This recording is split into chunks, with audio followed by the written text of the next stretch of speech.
GM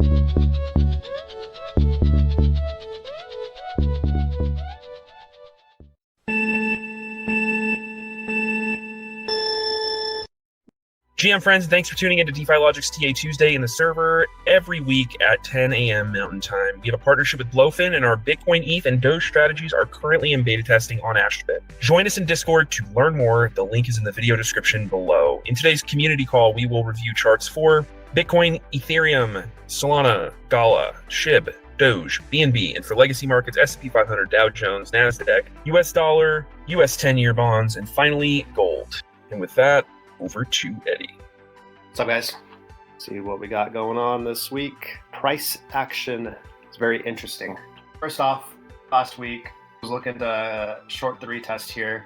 If you did, it worked out pretty well. You got a decent drop on it, and then it started to reverse. So we're in a weird climate where Bitcoin's pretty strong, but every time it dips, alts get hammered still. So you really need to be looking at the probably alt to BTC pair to know which one is strong or not. But maybe we could do that next week or something, just because I'm just now realizing that we should probably be doing that. So let's just erase this stuff really quick and see what we got going on. If there's a time that we come and take out these lows, it's still a buy opportunity in my opinion. I don't know.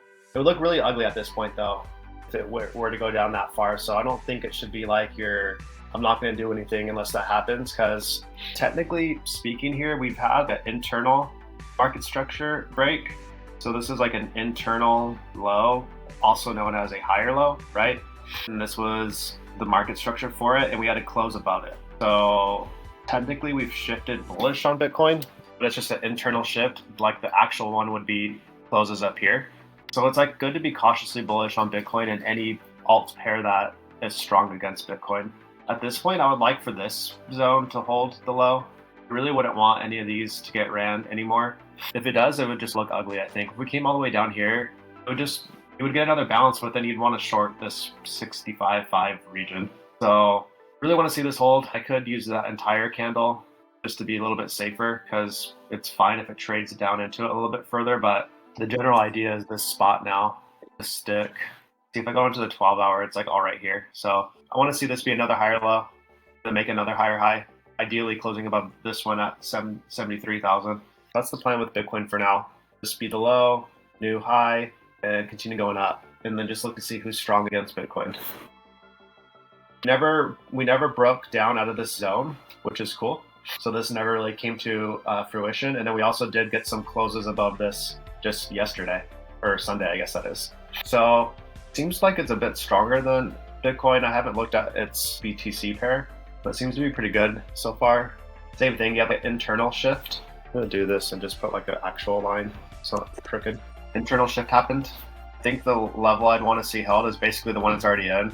Like dips into this are fine, but I would like for it to hold right here, and then some closes above this high, and then ideally up there too. But let's take it step by step for now. Hopefully. Same thing happened with Sol. If you shorted the bearish retest zone, you did pretty decent. 6% drop two different times, but it's starting to hold here, which is good.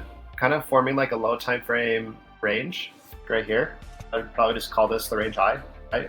It's pretty choppy right now, but I think, and we'll just do one. I'm pretty sure Sol the BTC is coming into support. I was looking at this earlier. So you have this big giant fair value gap that it's using as support for now. So this is looking pretty good. Probably have some divs coming in on the 4-hour. Bullish divergence happening. So Sol seems to be recovering strong, right? The Sol BTC pair is a little bit easier to read than the Sol USDT pair. It's looking good on both. The thing is, like, the USDT pair looks so choppy, but if you were just a spot buyer, the Bitcoin pair looks really good. I don't really have a clear read on it here, other than if you got you just need a higher high now internally. Then it would look clear at that point. But if you get closes up there, you can look to buy that, because it does seem to be holding this. This has like your range low. Yeah, looks decent, honestly. The USDT pair looks choppy, but the Bitcoin pair looks really good. So I think it's fine to be a spot buyer of Sol, maybe a little bit, and then wait for some more shifts. Same idea here, like you would just wait for some closes above it to know that you're fully good. You got this whole like region to fill in here too. It's looking like it's ready to recover, I think. It's still so hard to tell though, because like anytime Bitcoin sells off, like you just see alts just bleeding like crazy, besides FTM apparently today. Gala's been on my radar for a while. It's in this high time frame accumulation. I thought it broke out. Like I actually bought this retest up here and got stopped out. But it's looking pretty good. So it's still in this accumulation zone. Eventually it should break out, and you just have so much room to fill. It's like going to be a huge move once it finally does, at least 200%. This is one of those ones I think spot buyers should be definitely accumulating because it just looks really good. Rejecting it still though, continues to reject it. I don't really know where you would want to buy the dip on it, just because I think you just wait for it to break out and try again. So I tried once, got stopped out. I'll probably just try again once it goes again. Or if it can come all the way down here and sweep this low, and at that point, maybe I'd be interested in just buying a dip on it. But I don't know. I like to, at this point in the market, I like to really be focusing on strength. Yeah, it's cool, accumulate and hold it until it finally goes, which is fine. But I'd rather just be in the stuff that's moving right away. Maybe I would consider this. Depends on the reaction, really. I'd prefer to wait for it to break out and just catch that, though. But it's definitely one that should be on your radar because it looks like it's almost ready to go. You even have this trend line thing, too. It's eventually going to run really aggressively, and I would just rather try to catch the aggression rather than wait for it to play out. But that's just how I like to trade, and if you like to just be a spot investor, then you should be buying Gala because it looks like it's in your zone for that. Old plan from Doge was still working. If you bought this, I tried reloading here in this area, and as you can see, it didn't hold it. The main zone is holding still, which is good. So Doge, in my opinion, is a buy right now. And once it flips 22, it's going to send pretty hard, I think. I'd be looking to take profit around 29, which is running these highs, and then with the final target of 34. At that point, maybe it just starts going to all the highs. You'd really just have to tell. You'd really just have to wait to see how it reacts at each one. So it seems like everybody in the community is really trying to push it to $1 this year, or this cycle. So it could definitely very well happen. It got all the way to 74 cents before, and it's looking good. It's already done the high time frame accumulation breakout that Gala is still trying to do. Just waiting for the next level to flip. Same thing as Shib. We're just waiting for that next level to flip. So Dogecoins are looking good. BNB was also looking pretty interesting too. So it looks basically the exact same as Shib. Just waiting for this to come out, to break out of here, preferably to the upside. This is pretty chunky resistance though. It might not play out, but BNB is definitely one of those coins where market's bullish, it likes to pump. Because if you buy BNB and hold it on the exchange, you get less fees and stuff. But same idea, honestly, like once it flips this, probably get like a retest of it. It'll probably chop around. Once it finally breaks out though, it's going to go pretty hard, probably at least to 1,000. Imagine everybody would profit take right before 1,000 too, just because it's like a level that you put in your mind, right? Don always talks about it though. It's like a psychological level, right? That's what I'm looking at with BNB too. I think overall the market looks good. There's a lot of coins that bleed when Bitcoin corrects. Those are the ones you want to avoid.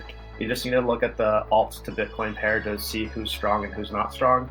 Just focus on what's strong because there is stuff out there that is pumping hard. I think that's right now.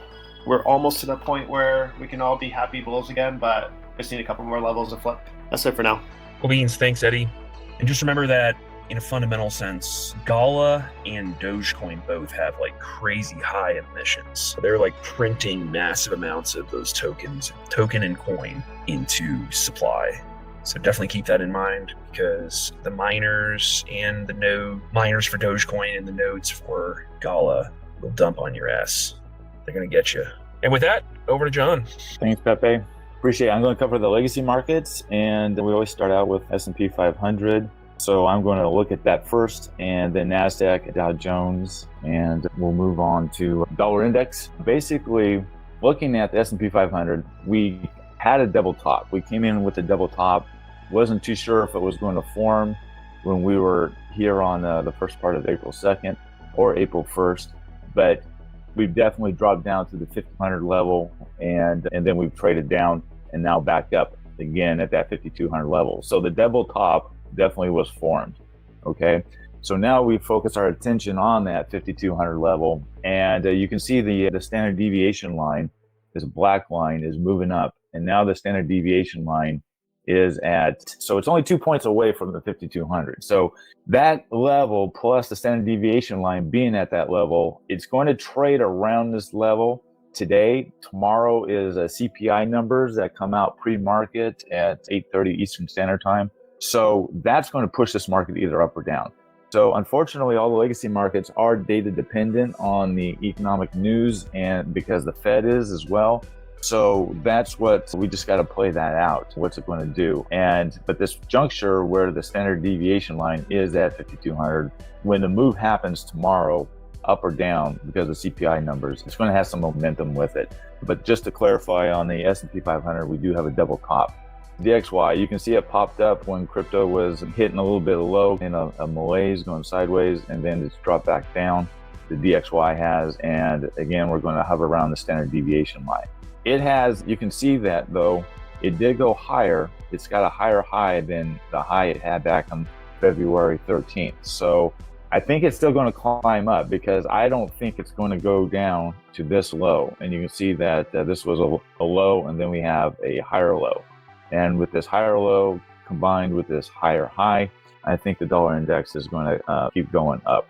Moving on to the 10-year US yield, okay? Do bonds really matter? Do yields really matter, and interest rates? Unfortunately, they do. You can see here that the 10-year went all the way up to 4.41%, which is the 2x band right here, this upper band. And then today it's dropped back down. We got a little bit of reprieve, but again, if CPI comes in with bad numbers, this yield is just going to go up again. The interest rates are going to go up, and the Fed's going to have to make a decision whether to cut this year or how many cuts they're going to have this year. But for them to even be talking about cuts is crazy because the numbers aren't supporting that. So the 10-year yield is up, and it looks like it's going to keep climbing because just like the dollar index, we have a low here, and then we basically hit this level, and then we hit another low down here at very close to 4.18, then we climbed up from there.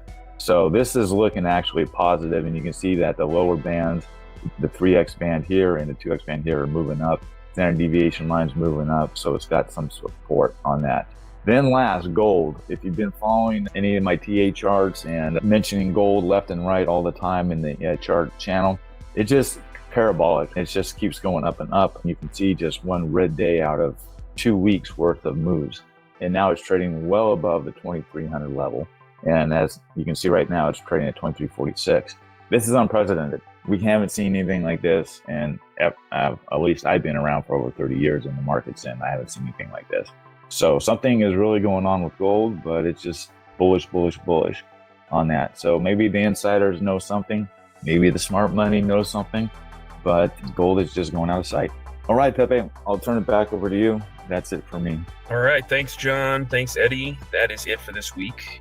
Remember, our trading algos are currently in beta testing on Astrobit. If you'd like to learn more, join our server. Link is in the description below. You can use our affiliate link on Blowfin and get cash back at the end of the campaign. Proof of reserves are verifiable on Nansen, so you can ensure funds are safe.